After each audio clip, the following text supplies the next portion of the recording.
बाबू उसके ढेर पर खड़ा हुआ और कभी भी आग लग जाए खत्म हो जाए। इस तरह की हालत है। समझ लो कि आदमी कागज की नाव में सवारी किए हुए और कभी वो गला और फिर नाव नीचे गई, आदमी खत्म हो गया। इस वक्त पर वो हालत है, क्योंकि पाप करने में आदमी संकोच नहीं कर रहा है और ये धरती पाप से दबी जा रही है। और जिस दिन ये फटी, कितने आदमी मरेंगे कोई ठिकाना नहीं। आप उस बात को समझो कि धरती अगर ये हिल गई थोड़ी तेजी से भूचाल में, तो भी बहुत मरेंगे। इसलिए इस वक्त पर बचाने की जरूरत है। पाप अगर इसी तरह से बढ़ता रहा, जीव हत्या इसी तरह से होती रही, तो फिर कयामत आ जाएगी। फिर तो तौबा तौबा करेंगे सारे, अगर नहीं मानोगे प्यारे। कुदरत है नाराज खड़ी, तो आगे तबाही बड़ी बड़ी, तबाही के सब दिखाई पड़ने लगे लक्षण। अभी उत्तराखंड में देखा, जाते थे तीर्थ करने के लिए, शंकर जी को जल चढ़ाने दर्शन करने के लिए। तब कहते थे कि अगर खाएंगे नहीं यहाँ भीजा तो ठंडी बहुत है, शरीर गल जाएगा, शराब नहीं पिएंगे तो यहाँ रह नहीं सकते हैं। और शराब और मांस क्या चाहता है? शराब शबाब, शराब कबाब क्या चाहता है? शबाब। और पाप करने लगे, इस मंदिर को भी गंदा करने लगे। तो शंकर जी ने कहा यहाँ हमारे पास ही आने न पाओ। बस वहां से जैसे थोड़ी देर के लिए आगे, बस एकदम कुदरती कहराई, कितने बाकी चले गए उत्तराखंड में। अब आप इस बात को समझो। वो तो और बजाना चाहते थे, लेकिन गुरु महाराज ने कहा कि तरह सा ठहर जाइए, समझा लेने दीजिए। मैंने ये प्रार्थना किया, प्रभु या आपके बच्चे हैं, आप इन पर दया करो, कुछ इनको मौका दे दो संभालने का। समुद्र बिल्कुल नाराज खड़े। हमको तो लग रहा है कि उनके डबरू बजाने से पहले समुद्र ही न नाराजगी अपनी दिखा दे। पूरे दुनिया में 3 हिस्सा तो पानी है और 1 हिस्सा ये धरती है। अब अगर समुद्र ने सोचा कि माँ के ऊपर अत्याचार हो रहा है, पाप हो रहा है, माँ के आंचल को खून से ये लोग रंग रहे हैं और उन्होंने एक झटका लगा दिया, तो ये धरती कहाँ जाएगी? पानी में मिल जाएगी।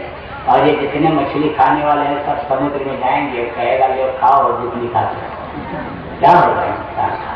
क्या होगा इंसान तुम्हारा? क्या होगा इस युग की बदलती दुनिया में इंसान तुम्हारा क्या होगा? तो अब आप बताओ, आप उस चीज को समझो कि एकदम से कुदरती कहर आई ना, उधर तूफान आया, बहुत मरे उड़ीसा आंध्रा में। अभी 4-6 दिन पहले इधर आंध्र तमिलनाडु की तरफ आया, इधर उड़ीसा आंध्रा की तरफ आया, तो बिल्कुल नाराजगी है इनकी। लेकिन बचाना है। अगर आप इनको शाकाहारी सदाचारी ईश्वरवादी जिसको खुदा परस्त कहते हैं बना दोगे, भजनानंदी बन जाएंगे, तो बचेगा 7 दिन कोई, जो सबसे लग रहा है वो बच जाएंगे। बज रहा काल का डंका, कोई बचने न पाएगा, बचेगा 7 दिन कोई, जो सबसे लग रहेगा। इसलिए बराबर प्रचार करते रहो, समझाते रहो, बताते रहो इनको कि भैया आप शाकाहारी हो जाओ। कैसे भी हो प्रचार होना चाहिए। बैनर लगा के करो, झंडा लगा के करो, होल्डिंग लगा करके करो, पर्चा बांट के करो, फेरी निकाल के करो, जैकेट पहन के करो, टोपी लगा के, कैसे प्रचार होना चाहिए। चाय की दुकान पर बैठ के करो, पान की दुकान पर खड़े होकर करो, दफ्तर में करो, दुकान पर करो, दूसरे के घर जाके समझा के करो।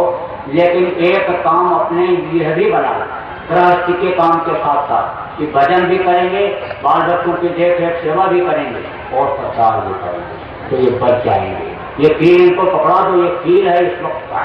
कील ये जानते हो, हाथ की चप्पी में बीच में कील होती है, आधार होता है, उसके किनारे किनारे जितने गेहूं होते हैं सब बच जाते हैं, दूर वाले तो पिस जाते हैं। तो ये कील है, कील को पकड़ा दो तो उनकी रक्षा हो जाएगी। सत्संगियों गुरु महाराज ने कहा था कि ये शाकाहारी का प्रचार अगर तुम लोग करेंगे तो इसी से तुम्हारा सब काम हो जाएगा, ये उन्होंने कहा। तो ये क्या है? पंजी मार्ग है। पंजी मार्ग जानते हो, पगडंडी इसको कहते हैं। पगडंडी से आदमी पहाड़ पर चढ़ जाता है और दूर से वहां पहुंचने वाला बस का इंतजार करता रहता है, शाम हो जाती नहीं पहुंच पाता है। तो यह है पगडंडी मार्ग। इससे लोक भी आपका बनेगा और परलोक भी इससे बनेगा। इसलिए इस प्रचार में मैंने प्रार्थना किया है किससे? महामहिम राष्ट्रपति भारत सरकार से, प्रधानमंत्री से, मुख्यमंत्रियों से और MLA MPओं से और देश के अधिकारी कर्मचारी सरकारी गैर सरकारी जितने हैं सब लोगों से कि आप लोग शाकाहारी हो जाइए। मंदिर के पुजारी, मठ के मठाधीश, आश्रम के महान पंडित, मुल्ला, पुजारी, सबसे मैंने प्रार्थना किया कि आप लोग शाकाहारी हो जाइए और शाकाहारी का संदेश लोगों को दीजिए, जीवों की रक्षा करिए, ये कच्चे खाने जितने हैं सब बंद करा दीजिए, शराब की दुकानों को, शराब की फैक्ट्रियों को बंद करा दीजिए। देखिए इस आमदनी से कुछ नहीं होने वाला है। नीयत जब सही रहती है तो बरकत होती है। याद करो द्वापर के इतिहास को, ये कहीं जाति के 56 करोड़ यदुवंशी थे, लेकिन 7 को दोनों टाइम खाना मिलता था, तन ढकने के लिए कपड़ा था, 7 के पास रहने की जगह थी। तो आप इस बात को समझो कि शराब की आमदनी से आपके और देश की तरक्की हो सकती है, कभी नहीं हो सकती। आप इस बात को समझ लो कि शराबी न घर को चला सकता, न समाज को चला सकता, न बिरादरी को चला सकता, न देश और सूबे को चला सकता है। शराबी कुछ नहीं कर सकता और शराब से कोई काम बनने वाला नहीं है। और मान शराब से देश की उन्नत हो सकती है, कभी नहीं हो सकती। ये भारत देश है, यहाँ धर्मपरायण देश इसको कहा गया। यहाँ का बनाया हुआ संविधान पूरे विश्व के लोग मानते थे, ये सोने की चिड़िया कहलाई जाती थी। लेकिन यहाँ पर इस स्थान को लोगों ने गंदा करना शुरू कर दिया। मांसाहार का तो यहाँ कोई स्थान ही नहीं है। यहाँ तो यहाँ तो गंगा जमुना जैसी पवित्र नदियाँ इसको हरा भरा कर रही, और दूध, घी, अनाज। और इसका कहा गया कि नदी बहती थी पहले के समय में। ये तो गोपालक कृष्ण की भूमि है, जो गौओं की सेवा करते थे, पालन करते थे, और आज गौओं को काटा जा रहा है। ऊपर से गर्म पानी डालते हैं और फिर आगे जब बढ़ती हैं वो तो खाल खींच लेते हैं और फिर गोटी गोटी उनकी कट जाती है और उसी को डिब्बे में भर करके होटलों में भेज देते हैं। अब आप इस बात को समझो कि होटल में जो मांस खाने के लिए जाता है वो कोई ये पूछता है कि गाय का है, भैंस का है, सुअर का है, बकरे का है, किस चीज का है। कुत्ता बिल्ली का भी मांस अगर वो घी जैसे चीज में भून करके उसकी बदबू को खत्म करके मिर्च मसाला डाल करके जायकेदार बना करके दे देते हैं तो लोग खा करके चले आते हैं। अब आप सोचो कि जिस माँ का दूध पियो, गाय को गौ माता कहते हो, जिसका दूध पियो उसी का मांस खाओ, तो कुदरत तुमको मांस करेगी? कभी नहीं करेगी। तो मैं तो कहता हूँ कि कोई भी हड़ताल, तोड़ फोड़ आंदोलन करने की जरूरत नहीं है। आप एक लाइन का कानून बना दीजिए कि गाय राष्ट्रीय पशु है, तो कोई गौहत्या नहीं होगी और ये जितने स्लॉटर हाउस में इसमें बंद हो जाएंगे। गाय को कोई छेड़ नहीं सकता है, जैसे मोर को कोई नहीं मारता। आपने राष्ट्रीय पक्षी घोषित कर दिया है, ऐसे गाय को राष्ट्रीय पशु घोषित कर दीजिए। ये मैंने प्रार्थना किया है और आप लोग भी इनसे कहते रहिए। और ये जो मंदिर के पुजारी, मठ के मठाधीश, आश्रम के महंत हैं, इनसे भी आप कहिए कि अगर आप अन्न खाते हो गृहस्थों का और उनका काम नहीं करोगे, उनको चेतनता उनके अंदर नहीं लाओगे, तो आपकी बुद्धि खराब हो जाएगी और संतों का नाम बदनाम करोगे। और बुद्धि जब खराब होगी तो आपको गृहस्थों के अन्न खाने का फल भोगना पड़ेगा। गृहस्थों के टुकड़े और मंगुल के दांत भजन करे सो उबरे और नहीं तो फाड़े हाथ, यानी नर्क जाना पड़ सकता है। इसलिए आप लोग भी इनसे समझाते हो। तो मैंने तो प्रार्थना किया ही है। और आप अगर यहाँ पर कोई प्रेस रिपोर्टर हो, कोई भी आप इलेक्ट्रॉनिक मीडिया या प्रेस मीडिया पे हो, खुफिया विभाग पे हो, तो आज भी आप इस संदेश को, मेरी प्रार्थना को इन तक पहुँचा दीजिए। और ये लोग भी चाहते हैं, अरे आप लोग चाहते हो कि ये सब लोग शाकाहारी हो जाए? हाँ, दिखाई। ये देखिए, ये सब चाहते हैं। अच्छा काम कौन नहीं चाहता है? जो शराबी है वो भी ये चाहता है कि हमारे बच्चे शराब न पिए। जो गलत काम करने वाला, हाथ पीछे करो, जो गलत काम करने वाला है वो भी ये नहीं चाहता है कि हमारी आने वाली पीढ़ी इस गलत काम में फंसे। इसलिए अच्छा काम तो सब लोग चाहते हैं। तो आप इन तक इस बात को पहुंचा दीजिए कि ये चाहते हैं। और अगर इन लोगों ने इस काम को कर दिया तो जनता इनको अपने दिल में बसा लेगी, ये निकल नहीं सकते।